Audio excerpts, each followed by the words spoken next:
लेकिन उस 14 साल के बाद जब उसे लिया और राहेल मिल गई है, अब वो 6 साल वो भेड़ बकरियों की सेवा कर रहा है। और इस 6 साल में परमेश्वर ने उसकी स्थिति को बदल दिया है।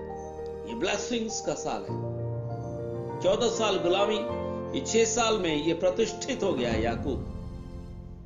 लाबान से ज्यादा उसकी इज्जत हो गई है।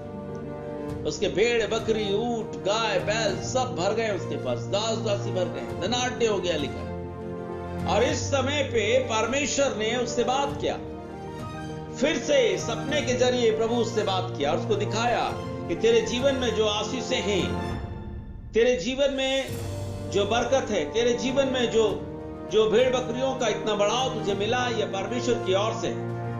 और एक बात प्रभु ने उससे कहा, और एक महत्वपूर्ण बात परमेश्वर ने उससे कहा 12 पद में, क्योंकि जो कुछ लाबान तुझसे करता है सो मैंने देखा है, सो मैंने देखा है। Hallelujah, hallelujah. Important things.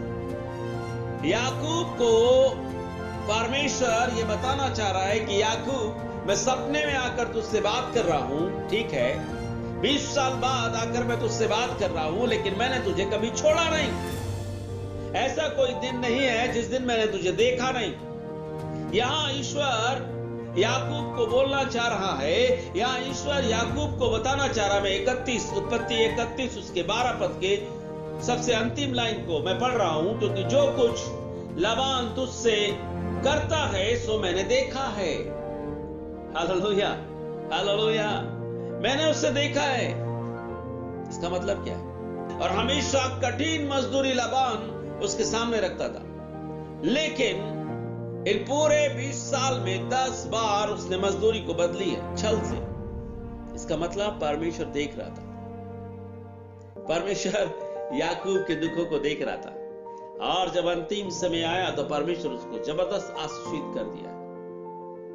हम सीखें, कई बार परमेश्वर हमें देखता है, कई बार परमेश्वर हमारी ओर नजर रखता है, कई बार परमेश्वर साइलेंट रहता है हमारे जीवन में, शांत रहता है। वो देखना चाहता है कि हम कौन सा कदम उठा रहे हैं, हम कौन से कदम को लेकर आगे बढ़ रहे हैं। तो कई बार परमेश्वर हमारे जीवन पे इस बात को देना चाहता है कि जब परिस्थितियां बिगड़ रही हैं तो वो शांत रहता है, अब वो चाहता है कि हम आगे बढ़े।